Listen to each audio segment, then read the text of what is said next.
All right, guys, check it out. So we're on this commercial project. We've been here for about a week. The weather's been really bad, so we've been coming and going. We got a few of these back buildings done here, and we're kind of going around the outside, and then we'll get to the inside. This one's a little bit special because there's like exactly enough parking places for the people that live in the condos. So logistics and parking's been a little bit of an issue. So I just want to talk about that. When we get into commercial projects, we always like to have open communication, not only with like the president, but some of the people that are like on the board or some of the people that know everybody here to kind of try to help us out.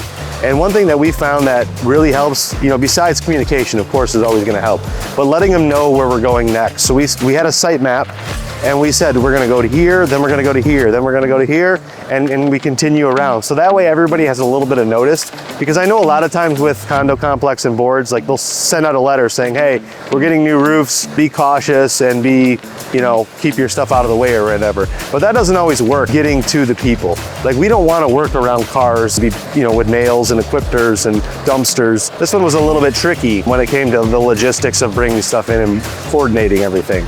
We actually had all the roofs here shipped at once. Usually we do it in pieces, but we had all the roofs shipped at once for the same reason. We gave them a 2-day delivery notice. We did half one day, had the other half shipped the next day.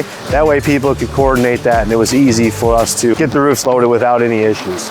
Because with the carports on a lot of the front of these, there's only a couple places you can, you know, get the material to the roof without going over top of the carport. But other than that, man, we're doing good. We're kicking butt. We're in Washington Township, and this is where our office is. This is where we work. This is where we contribute to the community, and we absolutely love working here. We absolutely love working with these people. This lead ultimately came from doing the Washington Township City Center. So we completed that 2 years ago. These people noticed that. They've just been awesome so far. And you know, when you do big city work like that, even though we don't make tons of money, it's so worth it just to be part of the community, and then the outreach, and people never forget that our signs were there. They never, every time they go to that building or drive by that big building, they see how nice it is. So it's really cool.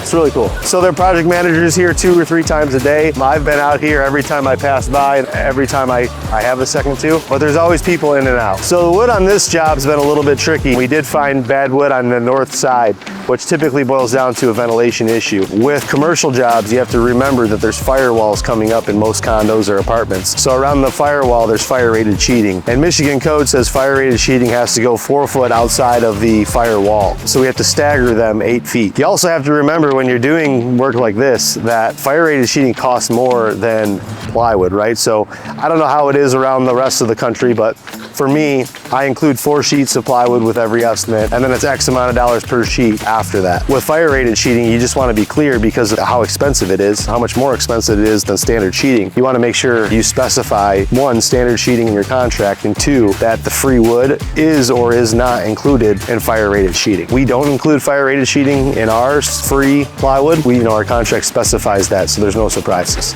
These are things that you just learn over time. So I think a good crew, you know, 8 or 10 guys, I mean 100 square. I mean, each of these is a little over 100 square, so we like to do up and over a day. Just roll at a good pace. For me, make sure we're communicating with homeowners, make sure that the property is protected, and the job site is professional. That's it, you know. If we're here for an extra week, we're here for an extra week.